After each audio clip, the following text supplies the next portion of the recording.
Blog Talk Radio.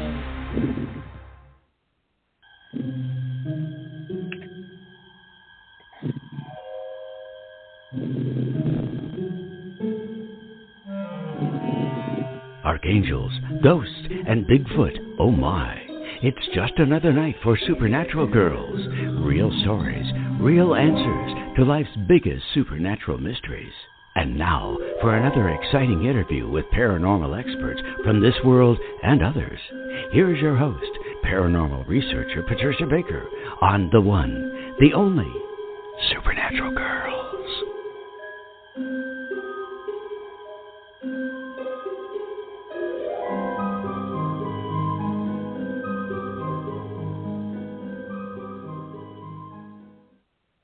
Welcome, everyone, to another exciting episode of Supernatural Girls Radio. I'm your host, Patricia Baker, and oh my gosh, here we are in the middle of February 15th, 2023. And PK, how are you tonight? I'm actually doing well, taking a look at everything, thinking the middle of the month. Everybody's candy's gone and their flowers have died from yesterday, so now we're going to have to go forward and find something else. Yeah, we sure do. Oh, my goodness. Well, tell us, what can we expect? Well, let's put it this way. There's not anything really fabulous going on at this point in time. This year is all about being spiritual, about learning, about teaching, all of the above. Secrets being made known, and a lot of sleight of hand. But this month is the ending of a lot of this to really get that year that we're in going full bore as of the first of next month. So right now we're trying to figure out what we're going to do and how we're going to do it and what's the best way to handle it. We can't just go by what we're being told anymore because everything, I feel like I'm living with a magician. Everything's sleight of hand. What they tell you, what they do, what they show you, and what they don't. None of it fits. So we're all trying to step above and go forward. And right now, nothing looks very pretty because you don't know who or what to trust. And I'm afraid it starts at the top and moves down. And the top has been untrustworthy. I hate to put it that way. Very much so. We all know it. We're all seeing it when we go grocery shopping. Crazy. So I don't like to be pessimistic, but I, right at this moment in time, am not holding out for anything to look much better after this month surpasses. But for right now, if we take the bull by the horns and really take a look at what we can do to make anything better, don't just go on blind faith because blind is the key word. What do you think? I think you're right. I think the biggest gift you can give yourself is to go for the truth. How many times did we talk about things on the air that were suspicious to us? Everything from, oh my gosh, COVID, the vaccine, all of that stuff, and then the government pulling all of these punches that aren't making sense to us. And we encouraged our audience, take a look, go a little further than just listening to Pfizer or go a little further than just, saying, I'm going to do this for the country. It's like, now look at what's happening. Now take a look at the research. Now take a look at the early death syndrome. And how many times did we try to, warn people, look, it's all of this is your decision, everybody. You decide on how you're going to live your life, what you're going to do for yourselves. We suggest, and we always have, that you look a little deeper, and that's what I hear you saying tonight, PK, that just don't take it at face value, because face value is the magic trick, just like you said. And also look at what's happening in our skies. All of a sudden, these balloons flying around and talking about them as if they are UFOs, like they don't know what they are. Really? I find that hard to believe. And again, look a little more closely. Some people are saying it's aliens. I say, my opinion, definitely not aliens. Definitely not ETs. And as Dr. Stephen Greer said, down here at this point in time. It's crazy. I mean, they've been here for thousands of years. Yeah, it's like now they're sending these stupid balloons around. No, I mean what's really happening is a little more obvious than aliens and extraterrestrials. So, again, take a closer look. As Dr. Stephen Greer says, look, if an object has seams on it, it is not ET. It is not. Exactly. And doesn't that make sense? Like Judge Judy says, if it doesn't make common sense, it's not real. So that's for sure. Seems on these objects. I mean, some people are just going wild with this ET alien issue. It's not. It's just my opinion. I don't think so. Well, but again, what is it? I think it's coming eventually. But at this point in time, they're not here yet. We're too screwed up for them to want to come and visit. Well, I know they've been visiting, but they don't want to make friends with us idiot humans. That's the part. I mean, they're not going to land on the lawn and extend a hand to us when we're so badly behaved. However, some lucky people have had those experiences, like Betty Andreasen and Betty Hill and Barney Hill, and so many other people have had experiences and meeting aliens and ETs. It's just a very interesting, exciting experience for some people, more positive than others. However, what's happening right now, I would not be surprised to find out that these things in our skies belong to us. And these are surveillance balloons that our own government uses against us. Well, what a surprise that would be, huh? So, anyway, I don't know who we are. Like you said, it's all sleight of hand. So there's also something else, which is, it's called Project Bluebeam, which was predicted by Wernher von Braun. Wernher von Braun came over here with Project Paperclip. He was a Nazi scientist, and he said that if they couldn't get us under control with this pandemic, with the vaccine, with the financial collapse, with whatever, like bad government, which we certainly have now, if they couldn't get us under control with that, I mean, look at what has happened in the Ohio Valley, and they're trying to prevent reporters from reporting on it. This is like Chernobyl-size disaster. So it's going to be affecting our water, our food, and these poor people that were just right in the epicenter of it. But anyways, if none of that worked, then they were going to have this fake alien invasion to scare people into complying. So that was his prediction, and I think we're coming close to that, unfortunately. But it's because not enough people were complying. Not enough people ran out and got the vaccine. Now they're saying that the masks never worked.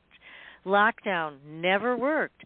So all of these things that so many people were protesting against, now we're finding out that those things, in fact, did not work.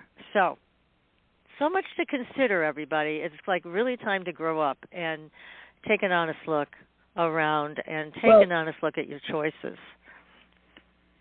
I agree with you. Go ahead. The thing is, at the end of this month, we are totally into the 7 year.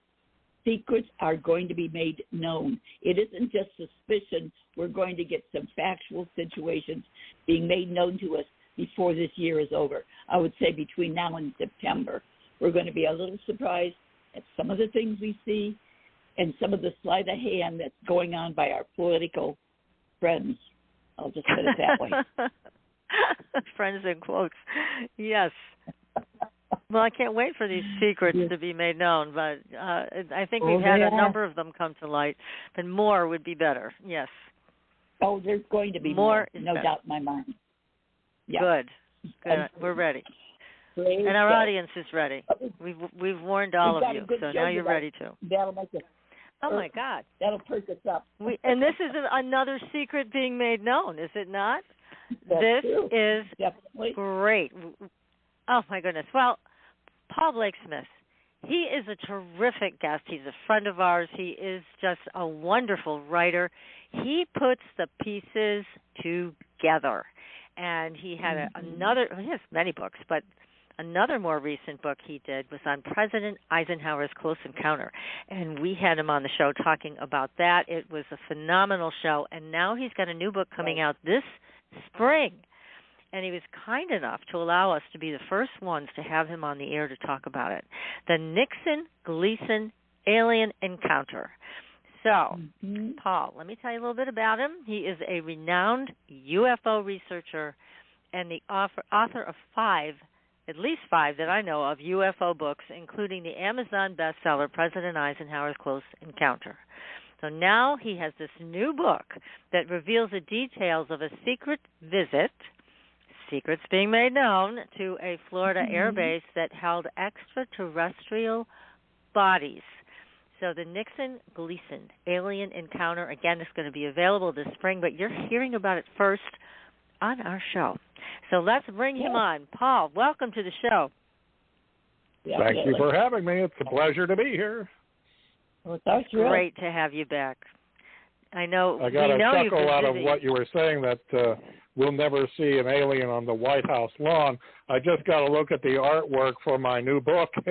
It depicts a UFO over the White House. The artist stuck a little alien right there in the front on the White House lawn. I love it. It's a beautiful cover. Very eye-catching, too. It's a great cover. And we all can't wait for this book to drop, but we have read it in advance, thanks to you, and it is quite a story. And you have so many other books that you've written about a lot of other UFO mysteries, and I want to encourage everybody to go to Amazon and look up Paul Blake Smith's other books, because they are all excellent.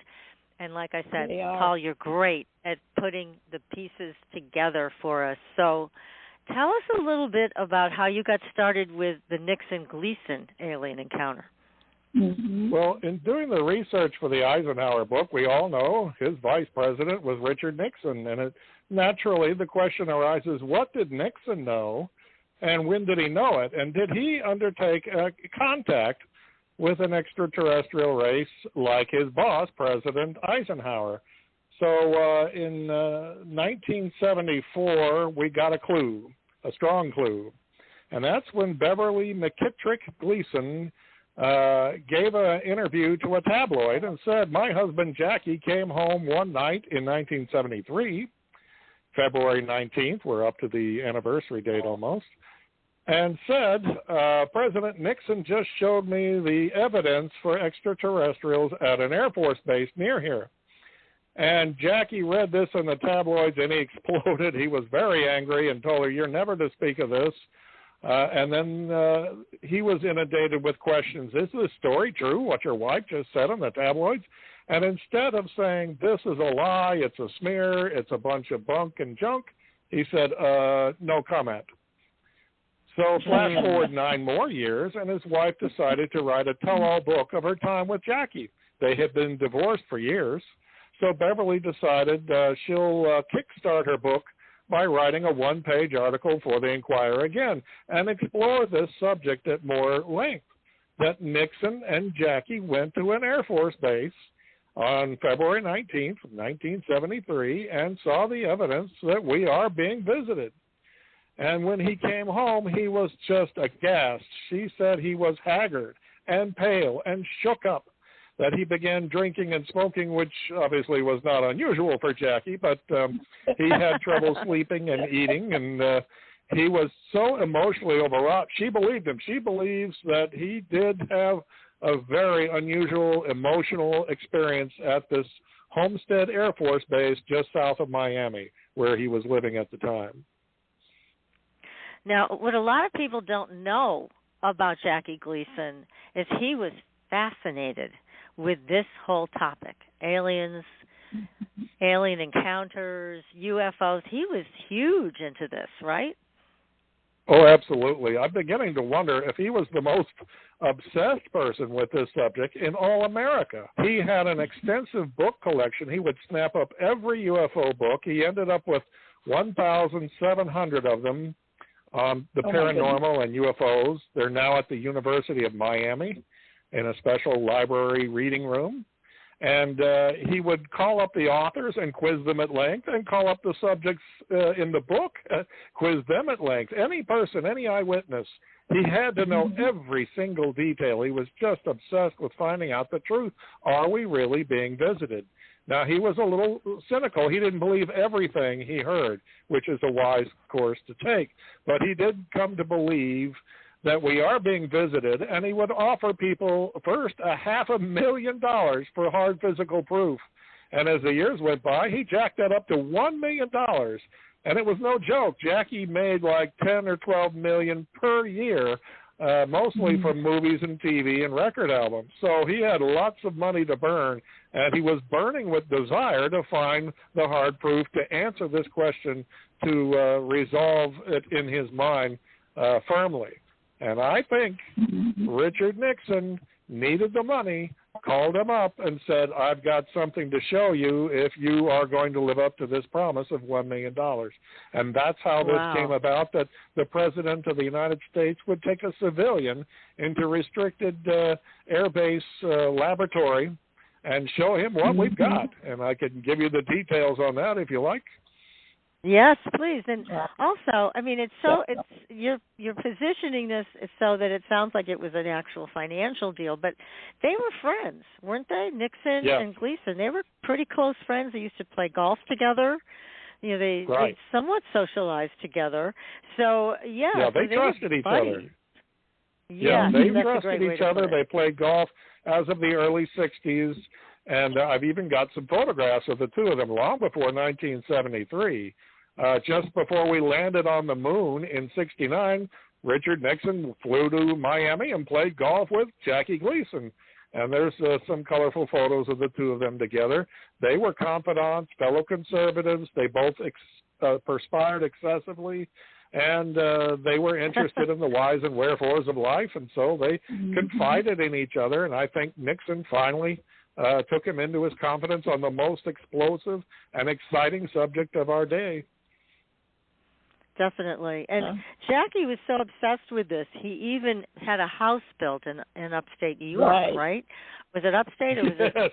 I'm not sure. He spent a lot of money. I'll bet over $1 million, which was a lot of money in 1954. Oh, God, yeah. It was actual money, yes. And the house was absolutely gorgeous. I mean, he really it's really unique even to this day. He lived in Manhattan in an apartment. Oh, okay. Jackie lived in New York City. Yeah. He was the thing went just recently. I think the last few years it went on the market for $12 million.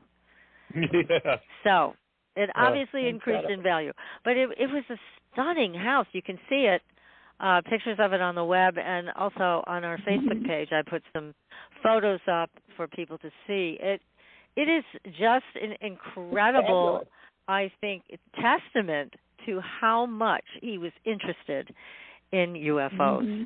So really, for people who've never heard of it, fascinating guy. It was a flying saucer design. He personally custom designed this to look like a flying saucer, and he had all glass windows in front. It was perched near the edge of a cliff so that all of his guests could feel like they're riding in a spaceship in the clouds. And in the center, he had a Tesla-scope, and that's a special device that Nikola Tesla, the inventor, used to try to contact aliens. And he also had telescopes and ham radios for trying to contact aliens. It shouldn't be a surprise now, but it was pretty shocking back then that not everyone was into this subject, and you could be labeled a kook if you weren't careful, if you didn't keep this under wraps. But Jackie didn't care. He was determined to go after his obsession in every way. He really was, and I'm really glad you're sharing that. Yeah, right. He meant it literally. Well, but it is such a fascinating side of his character, and you're right. Back then, you could really be labeled, but he didn't care. He was a bigger-than-life personality. People loved him. He was so popular. But at the same time, I mean, look at the investment that he made in his library and in his home and the telescopes. And, I mean, this is serious. This was very serious for him. It was, and he would hold parties in this house with his celebrity friends. Audrey Meadows, who played Alice on The Honeymooners even went there and saw it firsthand and was amazed like everyone else. Everything is circular in design in the house. They called it the round house or the UFO house. And one thing that's amusing is that Jackie never actually stayed overnight there. He would walk across the property to a so-called regular house that had a bedroom, and he would sleep there. There was only one bathroom in the round house. Yeah. So it was for parties, and he eventually sold it to CBS when he left New York City in 1964 and moved to Miami. Uh-huh. Wow. Well, it is extraordinary, everybody. Go take a look at it. You will be impressed because he put the best of everything in that house. I mean, it's today, it still is beautiful. So it says a lot about how it's weathered the test of time. So tell us more, Paul, because you've got a lot of details about how this whole encounter took place. What happened? And this is Homestead Air Force Base down in Florida. So. Right. I know where that is. What happened? Yeah, when he got elected, President Nixon immediately bought a house on Key Biscayne in the Miami suburbs. Even though he had a big, beautiful house in San Clemente, California, he made 55 trips down the coast to Key Biscayne. And when his presidency was over, he sold the house and he never went back there. It's a little strange, a little suspicious why he kept flying to Homestead Air Force Base, and they would take a helicopter to this Key Biscayne waterfront home that had a helipad right out front. Mr. Nixon loved taking Marine One, the helicopter, and he would take it all over Miami.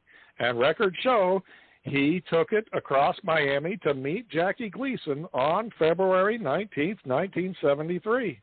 That was the day Jackie was hosting a golf tournament, and Nixon came down in his chopper.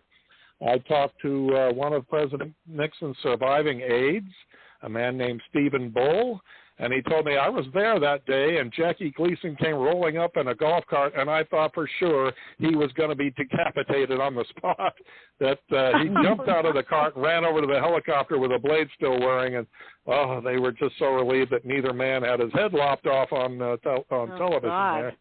Yeah, the press were there watching. It was a televised golf tournament with lots of celebrities, and Nixon came out and rode around in a golf cart with Jackie, but they did not play golf. But they bantered with the press, microphones were set up, and after a while, Mr. Nixon took off. It's later that night that Jackie disappeared from the house, and he came back a little before midnight, all shook up, according to his wife, and she asked him, "Where have you been?" And so he told her the truth. It's the most astounding story that they took a trip to Homestead Air Force Base. I want to put to rest one rumor that's just silly, that somehow Nixon stole a car, got past two bodyguards and checkpoints full of bodyguards, and drove all the way across Miami in the dark and picked up Jackie. What I'm convinced is Mr. Nixon either went in his helicopter to that same helipad right near Jackie's golf course home, or he sent an aide in the helicopter, picked up Jackie, and flew him directly to Homestead Air Force Base. That was the much simpler trip. Yeah. Yes. And he said, when I got there, there was Mr. Nixon and an armed escort. This was serious business. He said they took us to a restricted part of the base, a remote part of the base. He's telling this story later on to his wife, who recalled it. And there were armed guards at this laboratory. They had to step aside, and Mr. Nixon took him in and didn't say too much and showed him 4 examining tables. And what was on the examining tables just had to have just floored Jackie. He probably was ready to faint dead away, even though he was quite prepared on this subject. He already believed we're being visited. But there were 4 extraterrestrial bodies, cadavers, being presumably examined on these examining tables. And so Mr. Nixon let Jackie have a great big look and satisfy his curiosity once and for all. Gosh. Now, when they went into this area, you're saying it was a restricted area, obviously, and it was in a remote part of the base. You know, we hear a lot, Paul, about these underground facilities, and that's where they have a lot of this alien stuff happening. So was this underground or not? It doesn't sound like it from the description his wife gave. Yeah, Mrs. Gleason did not use the term underground. She said they went into a lab. However, it could have been that they went down under the air base to this special room. She didn't use that term. And remember, she was trying to remember everything for this article 9 years after Jackie told her the story. So that's possible. Yeah, right. Yes. Yes. And, yeah, I also wonder if they had to put on any special clothing, any protective suit, anything like that when they were in the lab with these bodies. I mean, even just a dead body, you usually put on some type of protective wear. But I'm wondering about those two. Did they have to put something on before they went into the room? I'm just trying to envision I think that's a very good question. I wish I had an answer. Mrs. Gleason did not recall that. Jackie might have told her, or he might have just skipped over that part, but he didn't mention like a hazmat suit or something like that. He just said, we went in and I saw these 4 bodies. He did not describe their color and said they were only like 2.5, 3 feet tall. They were like little dwarf aliens with big pointy ears. And so it had to have creeped them out, anyone seeing this. These cadavers are just sort of staring up at the ceiling on their backs. And he said they looked as though they had been embalmed. Now, I don't know what caused him to say that, but it's certainly possible that they were very well preserved, and he did not mention any injuries or damage. So how long these creatures had been are captives and deceased and examined or embalmed, Jackie did not tell his wife, unfortunately. And he also probably did not say where these bodies came from then, if they came from a crash or some other experience.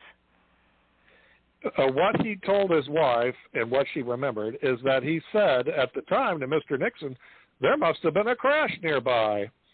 And there was no response, or at least Jackie did not report a response. I don't think Nixon wanted to tell him too much. He was probably already in a little trouble for violating national security codes, but he was the top dog in the country. He was the president who had just recently won a massive re-election. He was extremely popular, bringing the Vietnam War to a close. His poll ratings were at all-time high. He could do any darn thing he wanted to, and this is what he wanted to do, give his good friend what he craved. And it's interesting to note that Jackie's birthday was coming up in just a few days from this. What do you get for the man who has everything? That's incredible. What a great birthday present for Jackie. Yeah, oh, my goodness. You got him some dead aliens. Maybe you should wrap some bow ties on and say, here you go. Yeah, he should have put a gift wrap on something close to it anyways. But, oh, my goodness. What an incredible experience for Jackie Gleason. And, you know, we have heard from some of the other people that we've interviewed on this show, Paul, that President Nixon was one of the most highly briefed presidents when it came to extraterrestrials. He had a tremendous amount of information. And that was in contrast to, say, Clinton. They didn't want to tell Clinton anything for some reason. Gee, I wonder why. But they didn't. But Nixon got a lot, if not all, of the information they had, which we find interesting. And like you're saying, he was the top dog back then. So he must have had information. Yeah, I agree with you. I received information recently from a source who said, Paul, your reporting is right on. Nixon did go to Homestead Air Force Base for these matters, and that he did negotiate a new treaty with some friendly extraterrestrials, just like Eisenhower before him, and that Nixon was very briefed on this subject. And I'll just point out a little piece of trivia. When he went to Key Biscayne, the Secret Service and aides say later, Nixon spent a lot of time deep in thought, sometimes reading briefing documents marked top secret and classified, and he couldn't discuss it with anyone, what he was thinking about and what he was reading. And now maybe we know more why. That would make sense. Yes. Yes. Even to his closest friends or his wife, yeah. Yeah, and also you were talking about how many trips he made to Homestead. Yeah, 55 as president. Doesn't that raise a few alarm bells with anyone that he had a home across the country? Yeah. And aides recall, well, we never really got much work done in Key Biscayne. He would play golf and do a lot of reading. Well, now maybe I understand the need to get away and unwind, but also fathom these reports that they were getting from contact, probably, at least partially, at Homestead Air Force Base, which was located right on the Atlantic Ocean, where there weren't too many witnesses around. It was high security all the way, lots of Army, Navy, and intelligence people, even the Coast Guard, Air Force, of course, were in and out of there. It was a very secure base, and it was serious stuff back then, and probably still is. Was when your research, Paul, was there any information that you could glean about this treaty that he had probably renegotiated? I could not find much on that, and my contact who came through with this said that it's true that he did negotiate with these creatures, or at least one race, or maybe more races. I'd like to know more, just like you. Linda Moulton Howe had an interesting source that she believed, and she explained his method of operation. He was ill with cancer, and he decided to tell all. He worked in the 40s, 50s, and 60s with military intelligence and with the Central Intelligence Agency. And he came forward. He said, I want to get this off my chest before I die. And that's that President Eisenhower was fully briefed on extraterrestrial contact, and that he knew exactly what was going on. And at least one of these meetings, he said Vice President Nixon sat in the 1950s and just looked slack-jawed. He was stunned. He had very little to say at this briefing. Apparently, he didn't know too much about it until the briefing itself, but he was informed that we are in contact, and we do have some treaties with at least the more communicative, friendly races that are visiting here. Who knows how many are coming here to check us out? They don't, or there we are asking them, do not disrupt society, do not land in populated areas or show yourself for too long. Please don't start a panic. We don't want another Wall Street crash and the Great Depression. We need to keep society rolling along quietly. That's what Eisenhower wanted, and I'm sure that's what Nixon wanted, too. Mm-hmm. Yeah, I've no doubt, especially Eisenhower, because I know in your last book you talked about that, too, that Eisenhower was very much afraid that if word got out about this, there would be some panic setting in that would be uncontrollable. That was his big concern.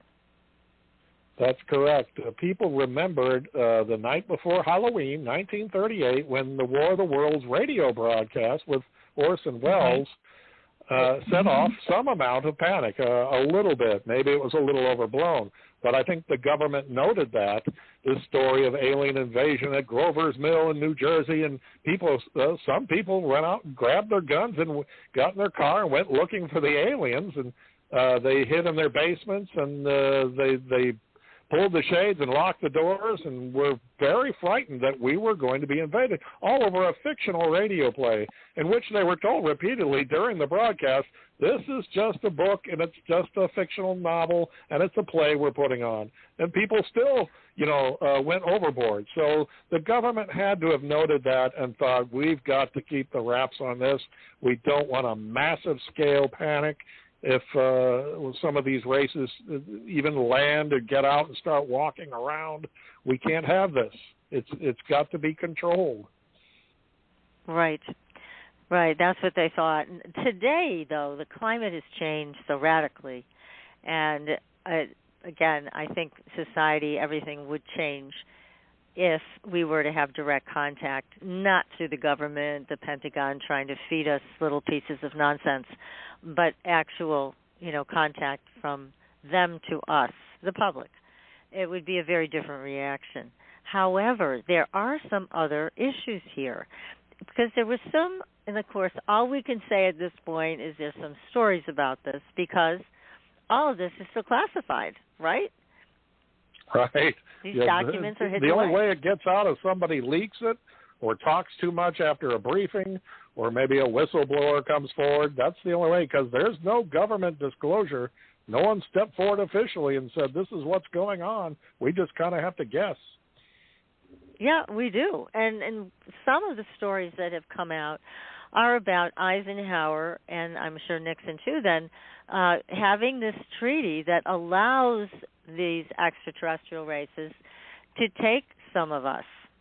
And I think having that on a treaty, how ridiculous it sounds just even saying it out loud, because how do they monitor that? How does the government keep track of who they're taking, if they are returning them? Because I think one of the stories said that they wanted these people returned, but we all know there are some people that have not been returned, and chances are good that they were taken by ETs. And so, again, it's so problematic for the government at this point. If they ever released that information, I think that's where they'd have to be concerned. More so than just aliens are among us. I mean, the fact that the government sold us out and said, yeah, you can abduct these people, please try to bring them back, and in exchange, we'd like your technology. I don't think people would take kindly to that. There was a engineer for Skunk Works by the name of Don Phillips, and he gave an interview on camera and said, I was shown some top-secret documents one time that said President Eisenhower did meet with extraterrestrials. We were gifted some technology, and at this meeting, President Eisenhower told them, well, how can we stop you? You're so advanced. So he asked, for a treaty, please don't, disrupt our society or show yourselves too overtly. And I think in exchange, the president allowed some sort of agreement that you could take somebody from a rural setting and look them over for your scientific experiments and put them back. And I think there's one rumor that Eisenhower made the stipulation, you have to give us a list in writing of who you've taken, and you promise to put them back intact. And so after a while, it seemed like maybe that was being broken, that extraterrestrials were taking advantage of this and abducting and putting back people, but probing them rather roughly. And it's a case of, if you give permission to one race, what if another comes in and decides, no, this is what we're going to do too, and we don't have an agreement. We don't have to, conform to what treaty has been formed with other races. So it gets to be kind of messy when you start opening a can of worms, allow one or two races to do something. What about all the others that come here? And that's a great point, Paul. It really is. It's which I think is why they don't want the floodgates opened on this issue, because it is so, and it was so problematic, and it still is. One of the other stories we've heard is that Eisenhower gave them permission to take people from our national parks and to put them back there, but they don't. I mean, how many people have been missing, have gone missing from the parks, never to be seen again? Their equipment is never found. David Paulides has been great at keeping track of all of that and has presented, I know the latest movie is called Missing 411, the UFO Connection, about this very thing. But yeah, it'd be interesting. I mean, who knows? Maybe someday we'll know if that was part of the treaty or not. But again, it would be so problematic for our government to release that information, because people would be incensed, I would imagine. I would be, and furious that this type of deal was made. Well, I'm definitely canceling all vacation plans to a national park in the future. That's not going to happen. Really?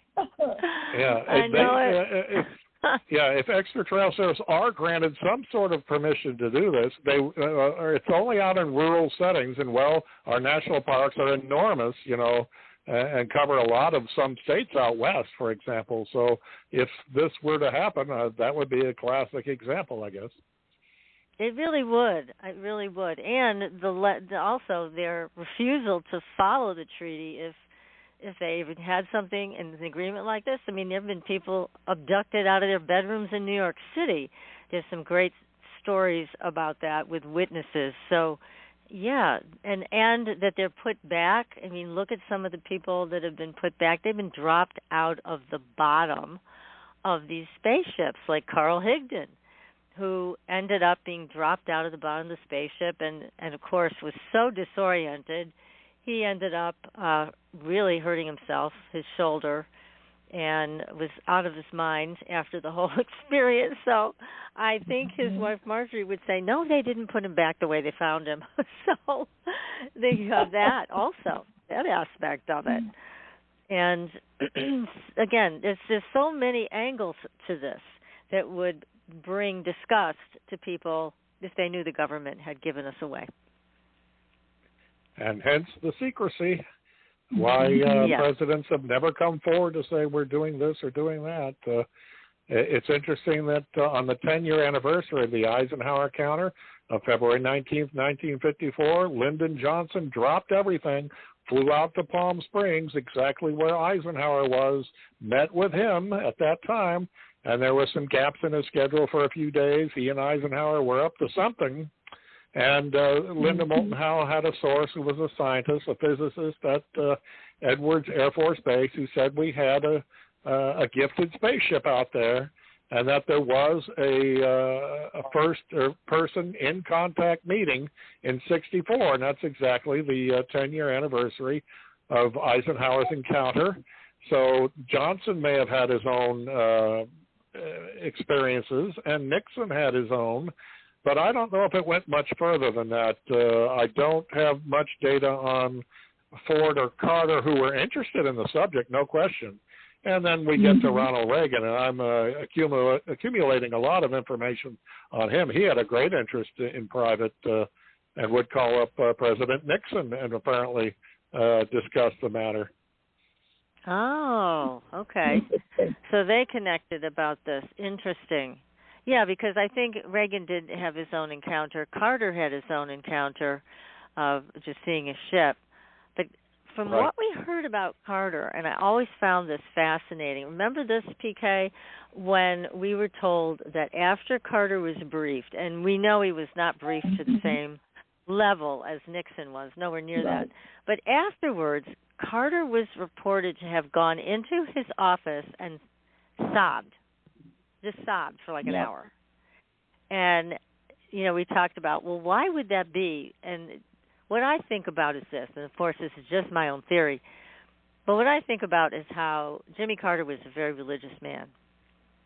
Right. And when they briefed him, yes, and when they briefed him, what if they said, hey, the big secret is they made us. These aliens made us. They genetically created us. That would make Jimmy Carter cry, I would think. So poor Jimmy. If that information was given and was backed up by, look, this is really the truth, and we don't want this to get out, I would think that it would have hit him right in the heart because of his religious beliefs. I think it would make a lot of Americans pretty upset if they heard that. Carter made a mistake in that when he campaigned for president, he said, I've seen a UFO, and if I become president, I'll release all information on UFOs. Well, that caused the government to collab up and not tell him anything at all, and so he kind of was left egg on his face, wasn't he? He didn't reveal anything. Yeah, there's been a lot of talk from people about, I'll release it. I think Clinton, same thing, but they didn't want to tell him anything. And then Hillary was saying, I'll tell everybody. And Obama said the same. Nobody has. That's right. They get the briefing once they come into office. I think they get a little information and tell them, you will not talk about this. And Bush, Obama, and Clinton have all been on like Jimmy Fallon, Stephen Colbert, Jimmy Kimmel, and they ask him directly, God bless them, they ask him, all right, are we being observed? Are we being visited by alien races? None of those three ex-presidents will give a straight answer. They'll just say, well, I could tell you, but I'll have to kill you. Or they give you a wacky answer. It's a comedy answer, and they won't give you a straight answer. Well, what does that tell us? Right. That's more important than we want to really know. This is such a fascinating topic, and again, as a great writer, the great writer you are, you put all the pieces together. And reading your books, once you read them, it's like you can't say this didn't happen. This happened. It really did. Yep. And yes, we are still missing some of the pieces here because it's so deeply classified. But overall, you've put all this together for a very compelling case for both Eisenhower and Nixon, and also Gleason, that this all happened. And actually, in a lot of ways, the evidence is right in front of us. You've given it to us.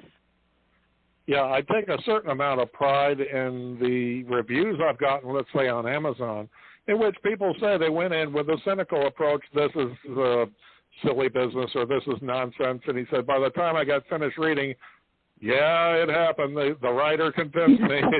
He made his case, exactly. And I've changed my mind. And so I'll try to do that with the Nixon story. Mm-hmm.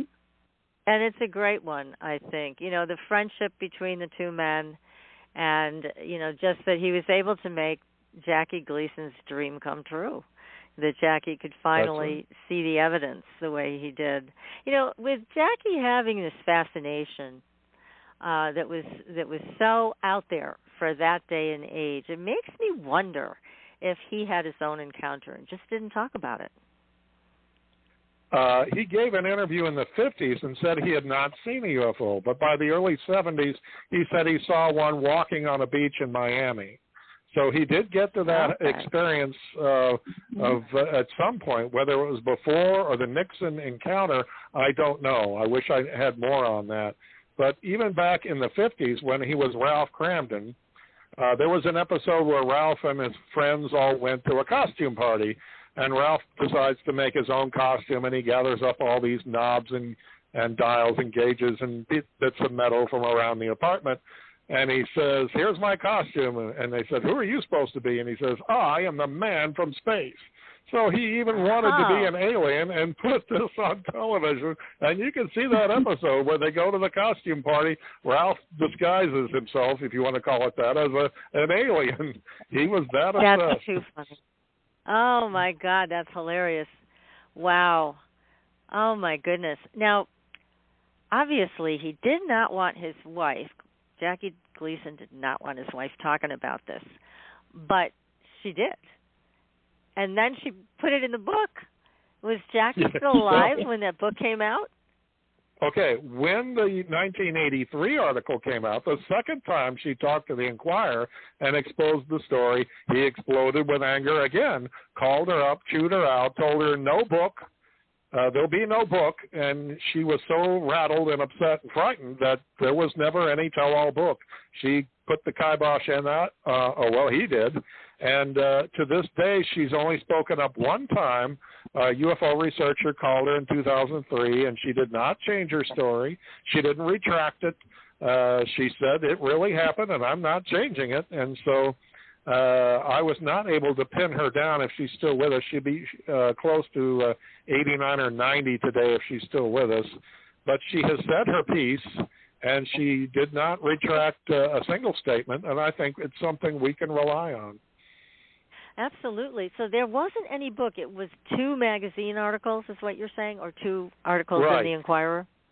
Okay. Right. Well, the first one was a brief interview she did, and the second she sat down and wrote this article to try to kickstart interest in a tell-all book. And Jackie put an end to that pretty fast and really shook her up so much she didn't speak up on this subject, and neither did Jackie. He was served a legal affidavit once that all he had to do was sign this and admit that the story is true, and he didn't throw it away or say this is a lie. He just refused all comment.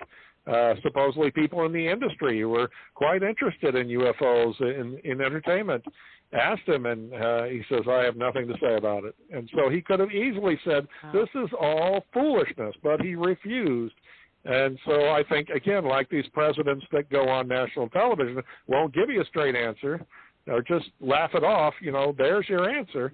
We really are being visited, and they can't talk about it. They're afraid. Right.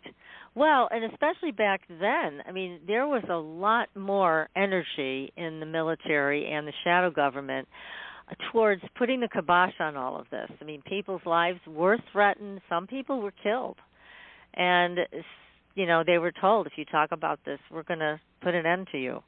So I would imagine, not that Jackie Gleason was afraid of that or afraid for his life, but he might have, been a bit concerned for his ex-wife, or any of his friends, because that's also the way they controlled people, is to say, well, we'll just take out your friends, or we'll just get rid of your ex-wife or your wife. So, so he may have really read the Riot Act and said, look, they can take you out at any time if you keep talking about this. That may this. have been a motivating factor in his remaining quiet. They could have subtly, warned him or threatened him directly. He didn't want to talk about it. He didn't want to lie. And that's something else I found out in researching Jackie Gleason. He was not a liar prone to making up exaggerated tales or outright fibs. People said he was an upright, straightforward, honest man. So that bears well to his character. He was incredibly talented, and he risked his reputation by sticking to his paranormal interests. He used to call in a radio show in New York City and talk about UFOs a little bit, and he said, and I got this quote just after my book went to print, or it's about to be in print. Jackie said to the host, I just talked to Edward R. Murrow, and I told him I think UFOs are the most important subject in the whole world. That's how obsessed he was and willing to talk to intelligent, informed people. But he may have clammed up in later years after the Nixon encounter because he was afraid of any possible reprisal. Oh, absolutely. Yeah. I mean, but what courage he had to admit to the world, look, I really like this stuff, and I do think it's the most important topic in the world. I mean, that's a lot of courage to stand and say that way back when. People forget, or people are too young to remember, that those topics were just not allowed. People would just point and laugh if you tried to talk to them about any of this stuff. And also, at the same time, the government was doing what they were doing to try to discredit people that had had abductions and firsthand experiences, because they didn't want any of this to be taken seriously. So it was much easier for them to put time and effort and military personnel into basically disparaging these people that had these encounters. So Jackie Gleason was taking a big risk, but he did it. He did it with flair, that's for sure. He did everything with flair, but you're right. People were thought of as kind of kooky if you came forward and said, I've seen flying saucers. You might lose your job.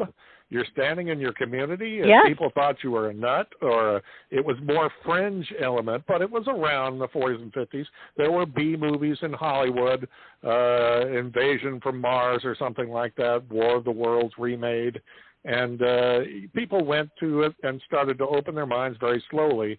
And it's much more mainstream today. For young people who are listening, I don't know quite else how to put it other than you would be thought of as a bit of a space cadet if you said you had UFO sightings or a tremendous passion for it. Yeah, you wouldn't be taken seriously today in the old days. Today, people are taken much more seriously, but it took us a long time to get here. But it made me like Jackie Gleason even more. And seeing that house, I'm going to go back to that, it just thrilled me because I saw his passion in that house and how he had that experience with President Nixon. It must have been the highlight of his life, I would think, to be able to walk into that lab and see what he saw, and who knows what else Nixon did tell him then or even later on. But, I mean, he was privy to something that no other civilian was privy to. That's right. I think he may have even seen more than this. There is one source who has stated, and I don't know anything about this person's background, but he's come forward and said the air base was visited by Nixon and Gleason, and they went over to an airplane hangar that you can actually see from a highway that goes by the base, and that inside the hangar there was a craft, and that it had to be roped or cabled to the floor because it was, in a sense, alive. It hovered over the floor. It was your typical round silver spaceship, and Gleason was shown that as well. Remember, when he came home, he was just haggard and pale, and Jackie was never like that. He was really shook up. So I think he may have even seen more than 4 dead alien bodies that he would admit to his wife. That makes a lot of sense. It really does. And any of this, I mean, when you're really when you are confronted with the reality of it in physical form, it has to have that kind of shocking effect, I would think. And you're right. I think he was told more. Maybe he was told more like Jimmy Carter was told more, and it's stuff that's hard to digest. It's hard to find a way to integrate it with what you think you know about the world, reality, religion. It's not the easiest thing to come to terms with what you think you know. And for Jackie, who was already a mature man and braced up for this from all the books that he had read, it still shook him up really bad. So he had to have found out something pretty exciting and yet nerve-rattling to come home in that kind of state. And his wife said that he would thunder about this for days, that I can't believe the government knows this, has this evidence, and they won't talk about it, and they make people who see UFOs sound like a bunch of nuts. And he would really rage about how the government was handling this. And then his mood would shift, and he would be very proud, happy, and excited like a schoolboy that he alone was shown this evidence by the most important man in the free world, President Nixon, his good friend. So he went on an emotional roller coaster after that event. And he didn't work for a long time. He didn't act in movies for years. He was so shook up. Really? Yeah. Smokey and the Bandit was his famous role as the sheriff. He didn't act in that until like 76, I think it was. Came out in 77. So it took him years to get himself braced up, although he did appear in a TV show later in 1973. There wasn't much work to it. And Jackie also made a record album every year up until 73, and he suddenly stopped appearing on records and in other people's golf tournaments for a while and on stage and such. He just was all shook up, as Elvis would say. Wow. That is profound. That really is. Well, Because I hope readers enjoy the story and find out even more little tidbits of who could have been involved, including possibly another famous comedian who was around that day on the golf course. I'll leave that one as an air of mystery. You got to buy the book to find out.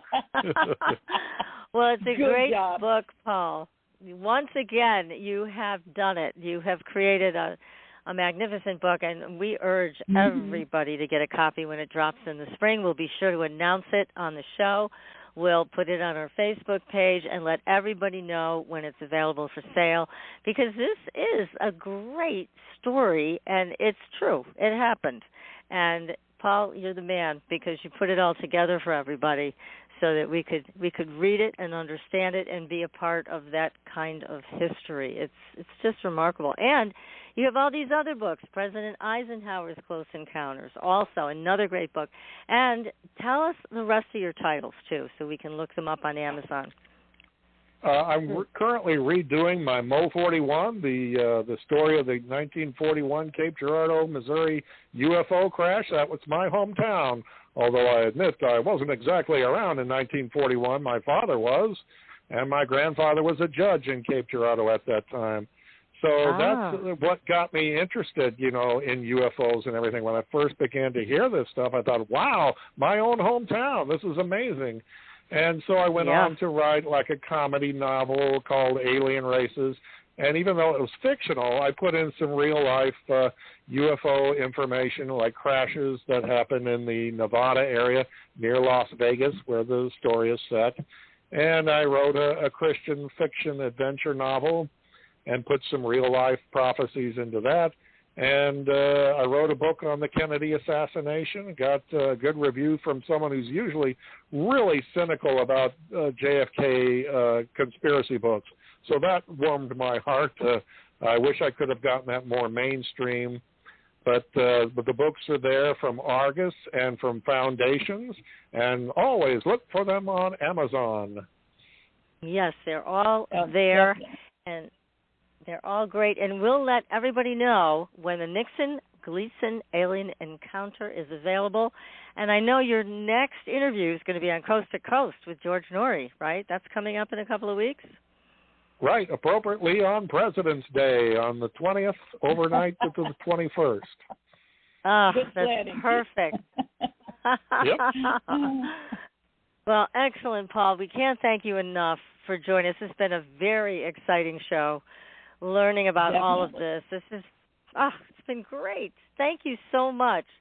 So next week, everybody, we will be back with another terrific show. And until then, we'll see you on the Blue Highway. Good night, everyone. Good night. Thanks for listening. Tune in next week for another radio adventure with Supernatural